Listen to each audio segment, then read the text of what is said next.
Abby, I feel so lucky. I got to see your documentary screen in Washington, D.C. a few weeks ago, and I got to see you, which is always a pleasure.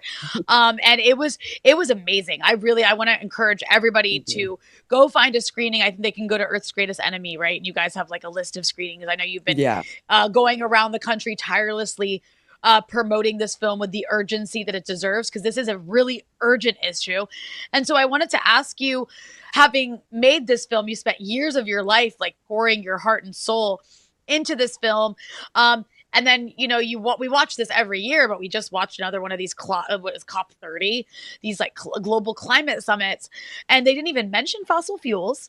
It actually feels like we're going backwards in a I know. crazy way, right? So I'm just curious your general view on this global gathering we just witnessed. We're used to not hearing about capitalism, which is Yeah.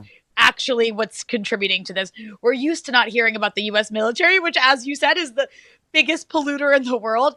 But now it's like we're not even hearing about fossil fuels anymore. So yeah, Yeah. what's your take on this summit that just took place? I mean, it's a disgrace. I mean, what else can you say? It's again just the farce of these institutional bodies trying to placate the masses while they perpetuate the insanity and the collective lunacy of digging our own graves. For the last 20 years, I mean, ever since I saw Inconvenient Truth, I was like, finally, we're going to talk about how this is, we're all going to be like based around this framework now of climate change and what's going to happen, and we're all going to act accordingly. That's kind of how I felt my whole life. If I just put the information out there, people will act accordingly. I think that we all know that that's completely not the way things operate. And instead of actually operating with the global climate emergency that we are facing in a cooperative manner, we're agitating for war, we're overseeing genocide, and we have detached so far away from the consensus of our reality that we even share with the global community. So 20 years away from Inconvenient Truth, and I hate to keep holding this up as the standard bearer. Obviously, it's completely not, and it's missing so much. But my point is that that consensus of our reality about what are we facing and how do we approach it and what do we do to solve it is so insanely removed from our priorities right now. So as you just mentioned, I mean, COP 30, not only did they bulldoze some of the Amazon rainforest to even get the delegates there that are probably spending more carbon than they are saving it, preserving it with these absurd, caps that they're doing.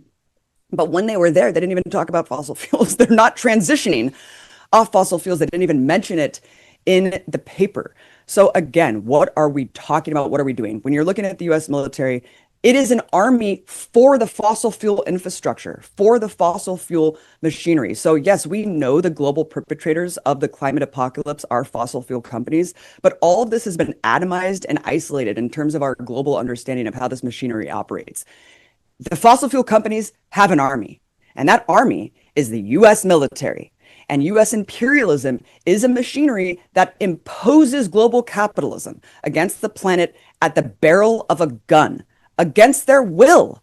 So again, like this entire infrastructure necessitates oil. Like, I mean, you saw, Rania, I'm going and chasing down these top brass of the military, and they're telling me straight up, we need oil, we need to keep all these systems in check. And that's the self-fulfilling prophecy of this whole system. You need to keep getting oil in order to maintain the global empire. So when you see this kind of naked colonial imperial aggression, like what Trump's doing in Venezuela, it's just so laid bare what this is all about.